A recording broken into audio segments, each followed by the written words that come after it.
Joe, thank you very much. Yes, I'm joined here now by the leader of the Green Party, Natalie Bennett, and also the UKIP MEP Patrick O'Flynn, who's standing at Cambridge as the candidate in the general election. Thank you both very much for joining us here.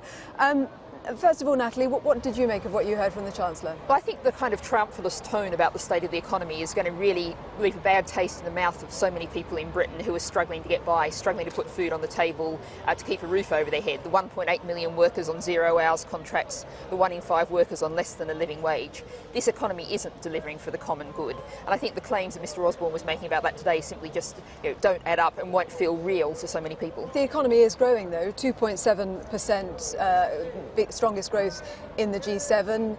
Employment is up.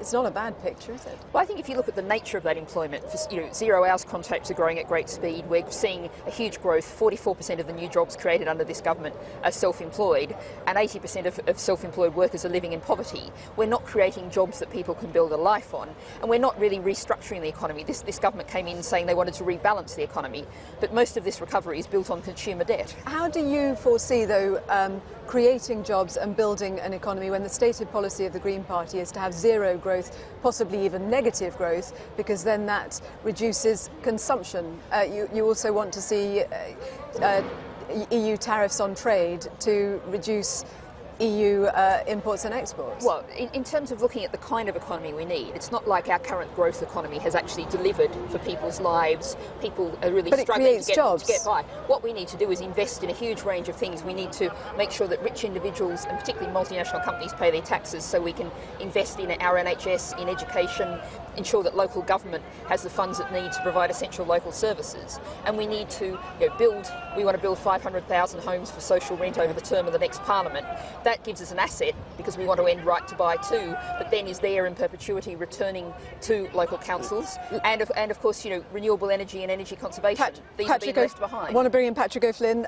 What did you think of what you heard today? Well, we're going to have a rare moment of UKIP Green Party consensus here, because I was also struck by what I thought was a very ill-advised triumphalist tone, because after all, the Chancellor was getting to his feet to announce the central objective of the coalition, to remove the deficit in a single Parliament, had been horrendously missed, and he was still borrowing on our behalf £90 billion this year. I also thought that the triumphalist tone will not be reflected in most people's experience of their living standards, and I'm particularly thinking of the Treasury Select Committee report into the autumn statement, where witnesses including the Governor of the Bank of England, economists from the OBR... Just quickly then, how would UKIP improve people's living standards? Because we've heard from the Chancellor today that the income tax threshold would go up. There's a boon for savers. 95% of savers in this country won't pay tax on £1,000 of interest. Well, it's certainly good news that savers have been given something, because they've had a terrible time in the last few years, and we also welcome uprating in the personal allowance, and indeed we've been campaigning hard for the people who've been dragged into 40p tax, and